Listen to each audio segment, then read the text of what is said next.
Agro e prosa, apresentação Divino Ronaldo. Alta tecnologia, eficiência e produtividade no campo. Com a precisão aeroagrícola, você tem maior uniformidade na aplicação, sem amassar plantas e sem compactar o solo. Tudo isso com menor impacto ambiental e uma equipe comprometida com ética, respeito, inovação e resultados. Certificação em aplicação aeroagrícola sustentável, base em Catalão e pontos de apoio em Goiás, Minas Gerais e São Paulo. Precisão Aeroagrícola, sua aplicação em boas mãos. Acesse www.precisãoaeroagrícola.com.br. A agricultura irrigada ocupa atualmente cerca de 8 milhões e 200 mil hectares no Brasil. Mas o potencial de expansão, gente, é muito, mas muito maior do que esse. Ao mesmo tempo, a irrigação responde pela maior parcela do consumo de água do país, o que coloca a eficiência do uso desse recurso no centro de um debate sobre a sustentabilidade. Há aqueles que defendem e há aqueles que dizem que não, que a irrigação está usando água demais. Para debatermos esse tema, eu convidei um grande especialista na área. Eu convidei o Cristiano Trevisan, que é diretor comercial da Lindsay para a América Latina e também é vice-presidente da Câmara Setorial de Equipamentos de Irrigação. O tema da nossa entrevista será mudanças climáticas e o papel da irrigação no agro. Cristiano, é muito bom ter você aqui novamente. Seja bem-vindo. Obrigado, Divino. Sempre é um prazer falar com você, com os seus ouvintes, público qualificado. A gente tem que se preparar bastante para falar com você, né? Rapaz, eu vou te falar uma coisa. Se tem uma coisa que todo mundo está falando atualmente, está se preocupando, está estudando, é sobre as questões climáticas. Porque o produtor tem sentido na pele a mudança ano a ano. Eu não sei se é algo permanente, se é algo transitório. Já entrevistei aqui muitos meteorologistas, inclusive um que é amigo seu, que você conhece bem, que é o Williams Bini. Até tive a oportunidade de entrevistá-lo pessoalmente aqui na Tecnoshow comigo. E fica aquela colega dúvida, meu, né? né? O que vai acontecer? Vai ser algo permanente, a mudança daqui para frente, ou é algo temporário? Mas, enfim, o produtor tem que se programar para isso, né, Cristiano? Sim, sem dúvida nenhuma, Divino. O Bini é colega meu, inclusive, né? A Metos é uma empresa da Lindsay, então a gente acaba tendo bastante interação aqui. Sem dúvida nenhuma, as mudanças climáticas vieram para ficar. E aliado a isso, a gente tem uma condição também do negócio, do agronegócio, também ter desafios. A gente tem questões macroeconômicas, políticas, que acabam interferindo muito na vida do agricultor. Então você imagina só, você tem fatores que você não controla, como clima, fatores que você não controla, como guerras, fechamento de estreitos, fatores que você controla, como endividamento da propriedade, a escolha de uma taxa de juros mais ou menos atrativa. Então o agricultor, sem dúvida nenhuma, hoje é a função, é a profissão mais pressionada. Ele tem que tratar de situações fora e dentro do controle dele. Ele tem que ser muito bom no que ele faz, agronomicamente falando, mas ele também tem que conhecer muito o lado financeiro do negócio dele, o lado agrícola do negócio dele, o lado meteorológico do negócio dele. Sem dúvida nenhuma, o manejo de irrigação ajuda ele, pelo menos, a mitigar uma situação que hoje não controla, que é o clima, né, Divino? Então, o agricultor, sem dúvida nenhuma, está olhando muito para a irrigação para poder controlar essa questão das mudanças climáticas. E tem um lado que você não colocou aí, diante de tudo isso, uma coisa que ele tem que se preocupar mais é a política, porque tem hora que a política, o vento bate a favor, tem hora que o vento bate contra. Então, eu tô falando de política interna, eu não tô nem falando de política externa, hein? Tô falando de política interna. Não está no controle nosso, né? Não E tá. a gente produz, e nós produzimos commodity. Então, nem o preço da venda do produto do que o agricultor produz, ele controla. Ele tem que controlar o custo. E o custo, de fato, talvez seja aqui o motivo dessa conversa. Como ter um custo menor usando o manejo de irrigação. É verdade. Eu já quero começar com um ponto aqui que eu acho que é bem interessante, que é o seguinte. Nos últimos dias foi anunciado o novo Plano Safra. E todos os anos é um barulhão danado, a maior Plano Safra de todos os tempos, é a menor taxa de juros de todos os tempos. E a gente sabe que a grande verdade da economia brasileira atualmente é diferente. E eu vou até trazer alguns números aqui para a gente poder entender um pouco melhor. No Plano Safra 26-27, que foi anunciado na semana passada, foram destinados 1 bilhão e 700 milhões de reais para o ProIrriga. O ProIrriga é o Programa de Financiamento à Agricultura Irrigada e ao Cultivo Protegido. O programa foca na implementação e na modernização de sistemas de irrigação e teve as seguintes condições definidas para esse novo ciclo. Volume de recursos, 1 bilhão e 700 milhões, conforme eu disse. Taxa de juros, até 11,5% ao ano. Ano passado, gente, era 12,5%, então houve uma redução de 1 ponto percentual. Limite de crédito por beneficiário, 3 milhões e 500 mil reais individual ou 10 milhões e 500 mil reais coletivo. Prazo máximo de pagamento, 8 anos. Carência de 1 ano.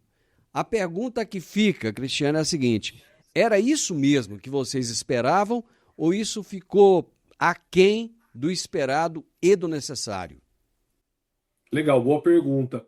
E vou responder como executivo de uma empresa, da Lindsay, e também como vice-presidente da nossa Câmara Setorial. Era o que a gente esperava. O Plano Safra, ele reflete muito a situação econômica do Brasil hoje. Se a gente olhar as taxas básicas de juros, elas estão no maior nível da história. Claro que as taxas básicas, elas interferem diretamente no Plano Safra. A gente acabou tendo até um benefício, né? Uma redução, ainda que pequena, da nossa linha de crédito, de 12,5 para 11,5, como você bem disse. Mas, sem dúvida nenhuma, era o que a gente esperava. Nós não tínhamos aí grandes expectativas. Eu sei que tinha muita gente no setor achando que ia vir um dígito, né, algo como 9%, 8%, mas isso mostra que o Plano Safra é atrelado às condições da economia do Brasil. A nossa taxa ainda básica de juros ainda é muito alta, a Selic é muito alta, não tinha nada para fazer diferente disso. A boa notícia, Divino, é que a gente vê hoje também uma migração muito forte do agronegócio brasileiro para mercado de capitais. O Plano Safra, a nossa, até para explicar melhor, né, a nossa agricultura é tão forte, tão grande, que não tem como você financiar toda a agricultura do Brasil só com o Plano Safra, só com recursos do governo. A gente depende, sim, de um equilíbrio maior do mercado de capitais. E a gente vê isso acontecendo ano a cada ano, né? Hoje o agricultor empresarial, aquele que planta principalmente soja, algodão, commodity, que já tem uma proteção natural, um hedge natural, porque já comercializa a produção dele em dólar, ele tem outras linhas do mercado de capitais. Ele pode fazer financiamentos em dólar com taxas menores do que o Plano Safra. Então a gente vê, de fato, uma migração também da agricultura brasileira pelo tamanho dela, indo para o mercado de capitais. Então, respondendo a tua pergunta, o Plano Safra veio em linha da expectativa que nós tínhamos aqui como indústria e fabricante de equipamento. Dá para fazer barter com o pessoal da irrigação? Dá, e essa é uma prática que já é comum hoje em dia, tá? Nós temos opções de barter, o agricultor gosta muito dessa alternativa, é a linguagem dele, né? A gente está falando da moeda corrente do agricultor, é trocar equipamento por saco de soja. Então a gente tem sim parceiros, a gente faz isso de uma maneira normal e tem sido a grande saída nesse ano de 2026, porque a gente falou numa questão aqui da taxa de juros do Plano Safra, mas o que talvez mais incomoda o agricultor nesse ano é a restrição de crédito. Você tem recurso, você tem linha de crédito, só que os bancos, isso no geral, eu não estou falando de uma entidade única, os bancos estão mais restritivos. O agronegócio sofreu muito nos últimos anos, existe uma alavancagem normal no setor, e aí, claro, que os bancos estão mais conscientes em dar crédito. Para você ter uma ideia, para fazer uma análise de crédito hoje em dia, a gente tem que fazer fluxo de caixa, nível de alavancagem, o banco faz uma investigação muito profunda na vida daquele agricultor. Então, existem casos que a gente não consegue, apesar de ter linha de crédito e ter recurso disponível, a gente não consegue efetivar uma operação. E aí o barter acaba entrando como uma baita alternativa, Divino, para essa situação. Então, dá para fazer barter sim, isso já é uma prática comum do nosso mercado aqui. Cristiano, teve uma época que só se pensava em irrigação para aquelas regiões tradicionalmente secas, que tem dificuldade de chuva, que o pessoal não consegue fazer uma safrinha, Safrinha não, né? Segunda safra. Vamos mudar É, aqui o segunda termo, porque safra. safrinha já ficou pejorativo, né? É. Mas hoje parece que tem mudado um pouco esse pensamento e regiões onde tradicionalmente se chove ou se chovia bem, com regularidade, a irrigação tem entrado já com uma certa força. O que que levou o produtor rural a buscar esse recurso que antes parecia que era uma solução apenas para essas regiões onde não choviam? Você falou uma grande verdade, né? A safrinha já não é mais safrinha, ela é uma safra. E com irrigação, acredite se quiser, você consegue fazer uma terceira safra de vida.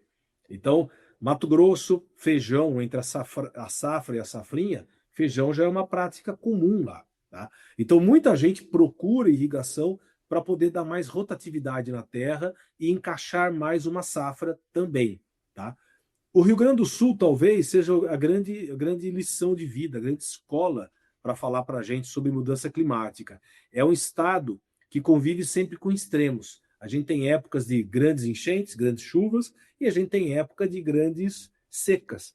Você lembra que alguns anos atrás a gente teve 3 anos seguidos de episódio de Laninha lá. O Rio Grande do Sul é um estado que tem 4 estações bem definidas, inclusive, né? Mas mesmo assim eles sofrem com essas questões da variação climática.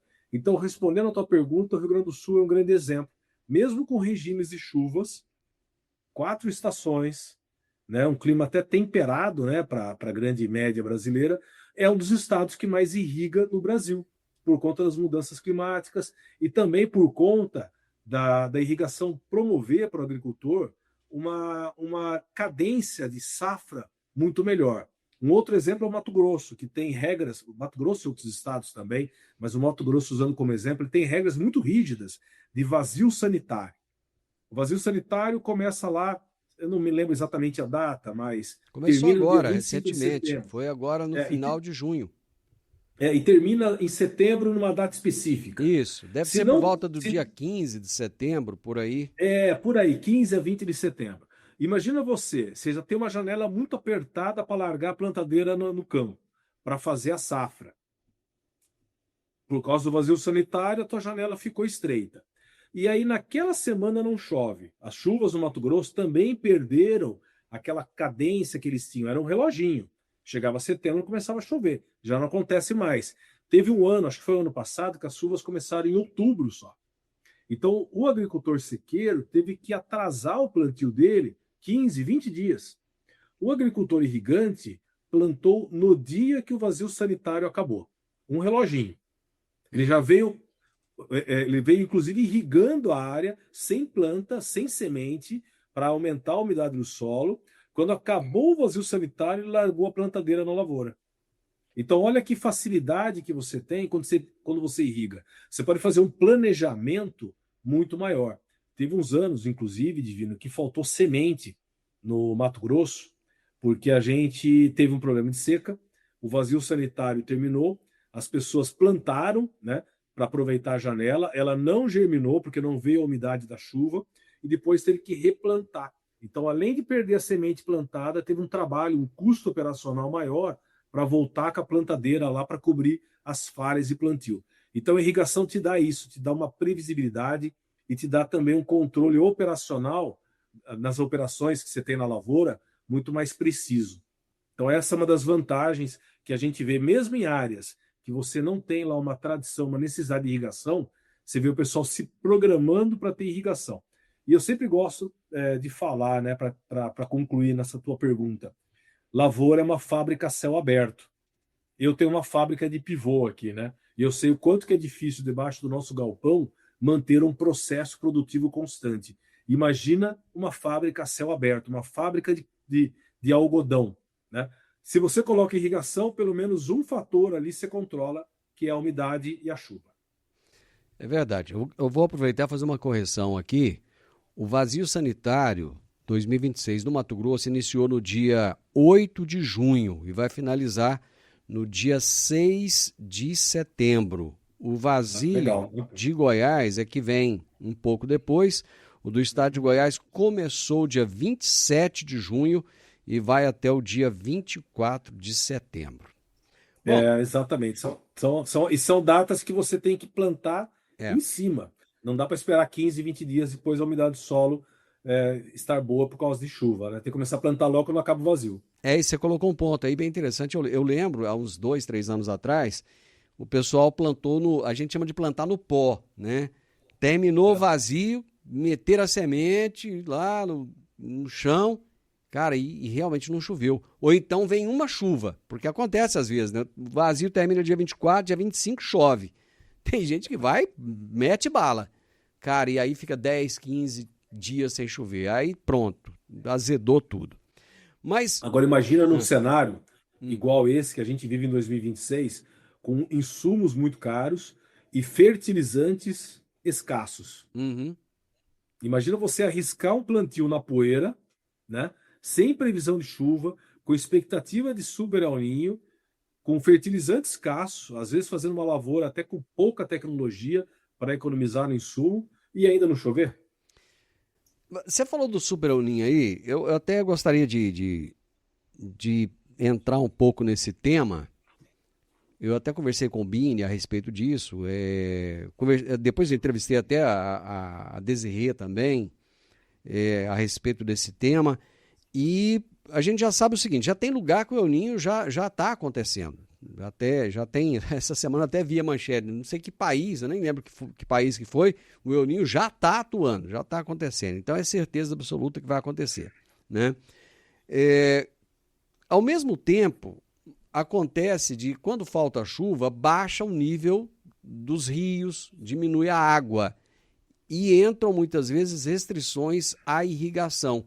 Como é que fica esse planejamento da irrigação nessa época? Quer dizer, precisamos de irrigar, porque vai chover menos, mas ao mesmo tempo temos que ter uma preocupação com os rios que vão ter menos água.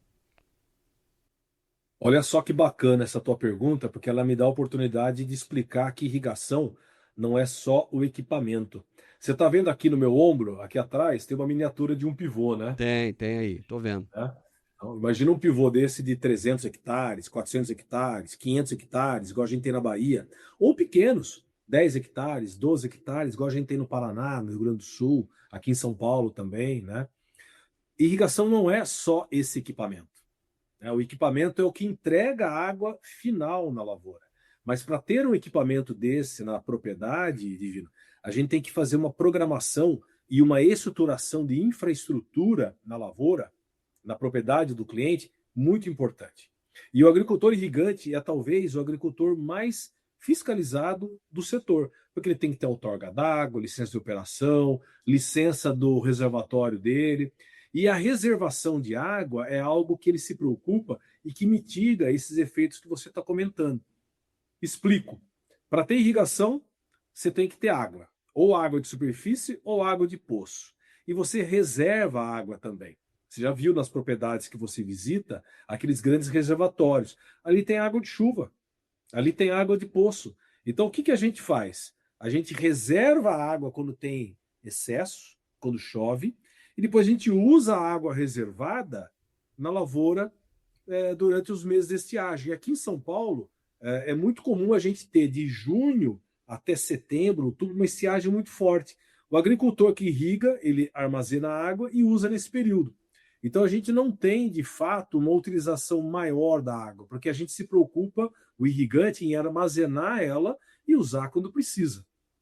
Então esse manejo da água acaba sendo muito mais eficiente quando a pessoa irriga, porque não depende só da chuva. Para você ter uma ideia do detalhe, né? Na lavoura, a gente tem as curvas de nível. O agricultor acaba fazendo curvas de nível que jogam essa água para o reservatório dele, para ele poder captar, reservar e usar nos momentos de estiagem. Então, a irrigação, no final do dia, acaba sendo um manejo que preserva o solo e preserva a água ali naquele microsistema dele. Pegando o gancho aí da palavra manejo, eu quero acrescentar manejo inteligente. Qual é a diferença do manejo inteligente para o desperdício de água? É uma boa pergunta também, porque no final das contas, a irrigação demanda manejo. E o que é isso? É simples, é calcular exatamente a quantidade de água que a planta precisa naquele estado que ela está. Né? Porque a quantidade de água que o soja precisa quando você acabou de semear ele é uma. A quantidade de água que ele precisa em outros estágios da planta é outro. A evapotranspiração da planta também depende da umidade do ar, da chuva acumulada e de outros fatores. Então, quando a gente tem esse manejo muito bem feito, muito bem afinado, a gente consome a água o mínimo possível. Então, se eu preciso de 3 milímetros de água, eu vou usar 3 milímetros de água. A gente fazia irrigação, você conhece bem, por exemplo, o manejo de arroz inundado Sim, no Rio Grande do Sul. sim. Tá? Ali é um exemplo de uma irrigação que não é mais eficiente. Né? Você tem um uso de água maior do que necessário, maior do que a planta precisa. Então, a gente tem, com irrigação por aspersão, com pivô, você de fato faz essa conta e coloca na lavoura só a água que precisa. E qual que é o outro insumo importante? Energia elétrica. Para você movimentar esse pivô, você usa energia. Para você movimentar as bombas da adutora, você precisa de energia. Então, se você sabe exatamente a previsão de clima que vai acontecer nas próximas semanas, se você tem ali uma visão de médio prazo, ó, eu sei que vai chover 10 milímetros até o final do mês, o estresse hídrico da minha planta está ok, eu não preciso colocar mais água. Então, eu economizo água e economizo energia. Por isso, o manejo, Divino, é muito importante. Não dá para pensar em ter irrigação hoje sem você ter um sistema de telemetria que te ajuda a operar o pivô, ligar, desligar, e também te ajuda a dimensionar e recomendar a quantidade de água. Tá? O irrigante brasileiro é muito especializado. A gente usa aqui no Brasil as mesmas tecnologias que eles usam lá fora. Então, a gente tem as mesmas ferramentas que eles têm lá fora também. Como é que vocês da indústria, lidam com a falta de energia? Quando eu falo falta de energia, não é apagão, não. É falta de linhas de distribuição de energia, porque muitas fazendas, às vezes a pessoa tem o dinheiro, ele tem a disponibilidade, ele tem a consciência, ele quer irrigar, mas é difícil de conseguir a outorga e é difícil de conseguir a energia suficiente para operar todo o equipamento que ele precisa. Como é que vocês lidam com isso? É uma questão demográfica, né, Divino? Porque imagina só, né? Usando Mato Grosso como exemplo, ele tem o tamanho da França, do Texas, é gigante, né? E tem 4, 5 milhões de pessoas que moram lá. Então, a viabilidade a gente também tem que se colocar no sapato da concessionária, né? Sim. Então, a viabilidade da concessionária de fazer uma linha de transmissão para um agricultor que vai demandar uma demanda de energia pequena, ela não teria viabilidade para aquela distribuição, para aquela linha. Aí ela coloca para o agricultor fazer esses investimentos. Então, é muito comum a gente escutar de um agricultor, vou gastar 4 milhões aqui para fazer um projeto de irrigação e 40 milhões para fazer energia chegar na minha fazenda. Aí a conta não fecha, né? Aí a conta não fecha. Ele tem que bancar o investimento para a concessionária, para que a energia chegue naquele ponto da propriedade dele. Essa é, sem dúvida nenhuma, um dos desafios que a gente tem no Brasil. E que não é só o agricultor que tem que trabalhar com isso. A sociedade tem que se juntar. Afinal de contas, o agricultor produz comida. Quanto mais comida, quanto mais regularização da produção de comida, alimento irrigado, a gente tem uma estabilização de produção e, no final do dia, isso significa uma estabilidade de inflação. Então, o governo também tem que ter esse olhar para o agricultor. A concessionária de energia também tem que ter esse olhar da sociedade para o agricultor. Não é só o custo de implantação de uma linha de transmissão para um cliente. O agricultor não é um cliente normal. Ele ajuda a gente no Brasil a ter segurança alimentar, estabilidade de produção e manter a inflação estável, né? Ou não ter inflação de alimento. Então, essa conversa sobre energia é muito mais do que agricultor com concessionária. Eu, como vice-presidente da Câmara Setorial de Equipamentos de Irrigação e também membro de outras entidades, a gente tem discutido de uma maneira muito consistente, muito produtiva com o governo sobre como a gente melhora a rede no Brasil para a agricultura. Outro ponto interessante, recentemente a Câmara Setorial, que eu represento aqui na Lindsay, a gente fez um estudo junto com a Exalc, mostrando que o IDH das regiões irrigadas do Brasil são muito melhores, chega a ser 8 vezes melhor. O que significa isso na prática? Região irrigada, você tem estabilidade de produção, estabilidade de emprego isso se transforma em melhor qualidade de vida para as pessoas daquela região. Você conhece bem aí no Goiás as áreas irrigadas, você conhece bem a região do PADEF. Olha como é que. E compara aquela região com o interior de regiões do Brasil que não tem irrigação. Olha como o IDH dessas regiões são importantes. Então, também isso a gente tem que colocar na conta. Quando você leva energia para o agricultor, você desenvolve aquela região. Então, a gente tem conversado muito com o governo, com as agências. A ANA tem feito um trabalho junto com as agências de energia muito forte para que a gente leve irrigação e, em paralelo, energia.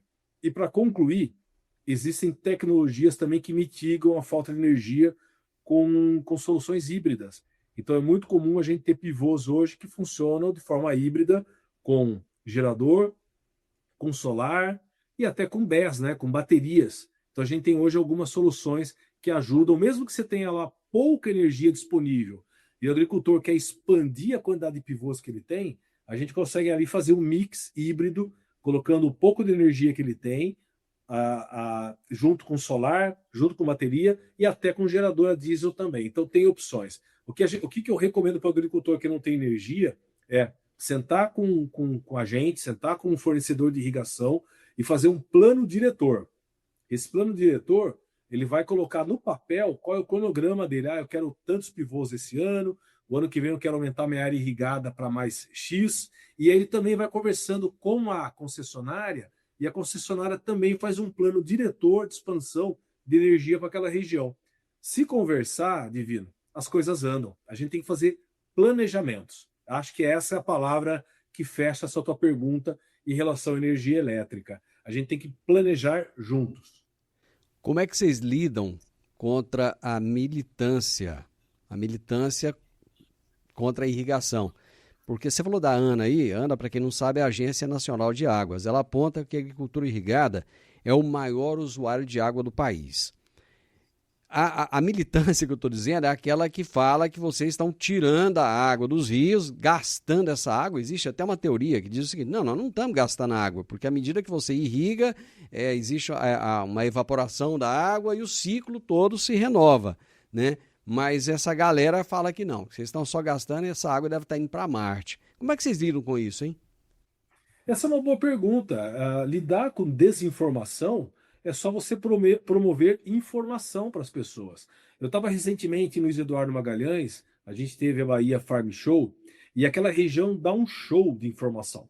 Eles estão em cima de um aquífero, eles têm uma quantidade de água de rios muito grande, muito importante. Eles têm o Rio São Francisco lá, que é 0,0 alguma coisa que é usado para irrigação. O resto dos 99,99 vai para o rio, vai para o oceano, vai virar água salgada, inclusive, né? Não vai gerar riqueza para aquela região ali do Médio e Alto São Francisco. O pessoal da Bahia, do Luiz Eduardo Magalhães, eles dão uma aula para a gente de como tratar essas situações. Eles contrataram uma universidade que mostrou que o aquífero se recupera com as chuvas. Então é assim que a gente trata esse tipo de situação. E o governo federal, estadual, municipal, todas as esferas, eles são muito abertos a dados. Então, quando a gente senta como sociedade, conversa com todo mundo, traz dados, explica, a ANA participa dessas conversas, ela realmente tem argumentos para dar para a sociedade de que a irrigação traz riqueza. A Bahia, Luiz Eduardo Magalhães, é o grande exemplo que a gente tem no Brasil de como conversar, de como argumentar com essas informações e aí combater as desinformações sobre os malefícios da irrigação. Outro exemplo bacana, outro dia eu estava escutando sobre perdas, né, de água.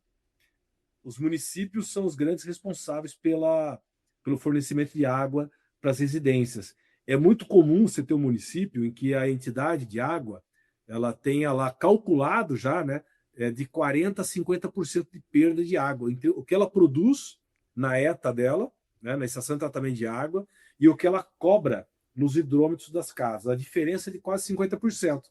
Aonde está a diferença? Vazamento. A diferença está no vazamento, a diferença está na água tratada, que é jogada na calçada para para limpar as folhas que caíram na calçada.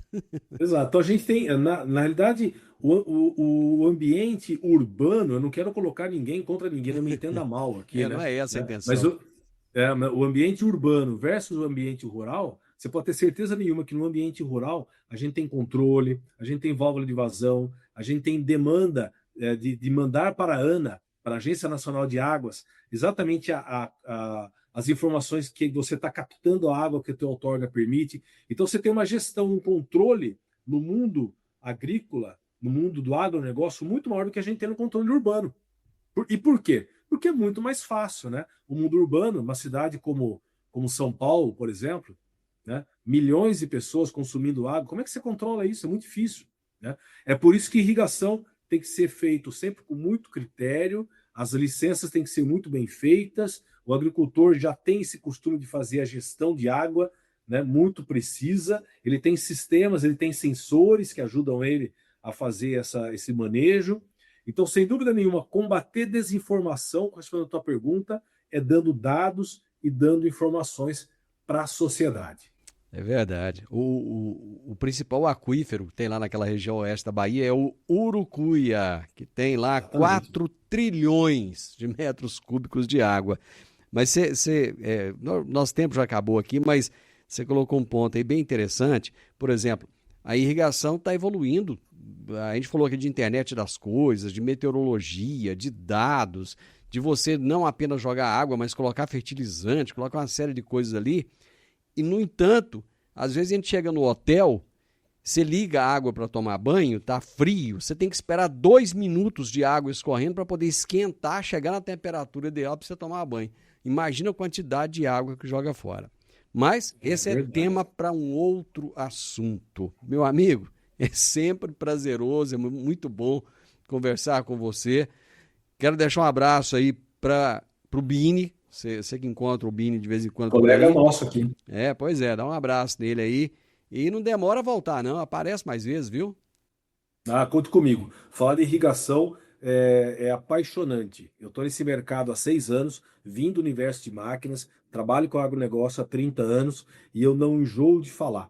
Eu nunca tive uma satisfação tão grande de trabalhar em um setor como de irrigação, porque o retorno do investimento divino é muito rápido.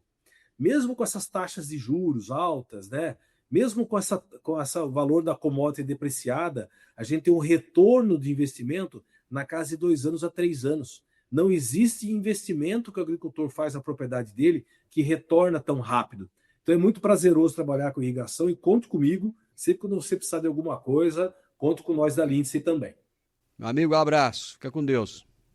Grande abraço. Até mais. Até mais. Eu conversei com o Cristiano Trevisan. Gente, o Cristiano, vou falar uma coisa para vocês, né? Qualquer coisa não. Ele é diretor comercial da Lindsay para a América Latina. Não é só para o Brasil, não. Para a América Latina inteira. E é vice-presidente da Câmara Setorial de Equipamentos de Irrigação. Nós falamos sobre mudanças climáticas, o produtor rural sabe muito bem o que isso significa, e sobre o papel da irrigação no agronegócio. Se você gostou da prosa, deixe um gostei para a gente, compartilhe com outras pessoas, deixe comentários e se inscreva no nosso canal. Grande abraço para todos vocês e até a nossa próxima prosa. Tchau, tchau. O podcast AgriProsa tem o objetivo de falar do agronegócio de forma fácil, simples e descomplicada.